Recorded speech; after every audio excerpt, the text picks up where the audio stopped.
ক্ষমতা এমন একটা জিনিস বন্ধুরা, ক্ষমতা পেলে আচ্ছা আচ্ছা মানুষ বদলে যায়। কত ভালো মানুষ তার চরিত্র থেকে বদলে ভিন্ন চরিত্রের রূপ নেয়। আবার কত খারাপ মানুষ আছে একটু ক্ষমতা পেলে হয়তো সঠিক পথটা বেছে নেয়। তো ক্ষমতা কিন্তু সারা জীবন মানুষের সঙ্গ দেয় না, কিন্তু ক্ষমতাটা পেলে না সঠিক তার ব্যবহারটা করতে হয়। সেই ক্ষমতার সঠিক ব্যবহার করতে হয়। মানুষ মানুষকে কিন্তু কর্মের দ্বারা মনে রাখে।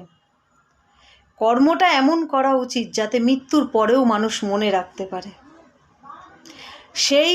সেই ক্ষমতাটাকে সঠিক ব্যবহার করে মানুষ যদি তার কর্মের দ্বারা এমন কিছু কর্ম করে যায় যাতে তার আমৃত্যু মানুষ মনে রেখে দেয়, কিন্তু খুব কম দেখা যায়।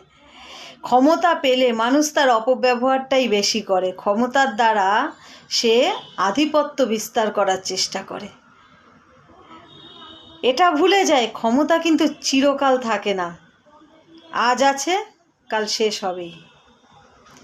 মানুষের কর্ম থেকে যায়, আর কর্মের দ্বারাই মানুষ মানুষের মনে রয়ে যায়, কিন্তু সেটা মানুষ মাথায় রাখে না। সে ক্ষমতার দ্বারা দাপিয়ে বেড়াতে চায়, আধিপত্য বিস্তার করতে চায়।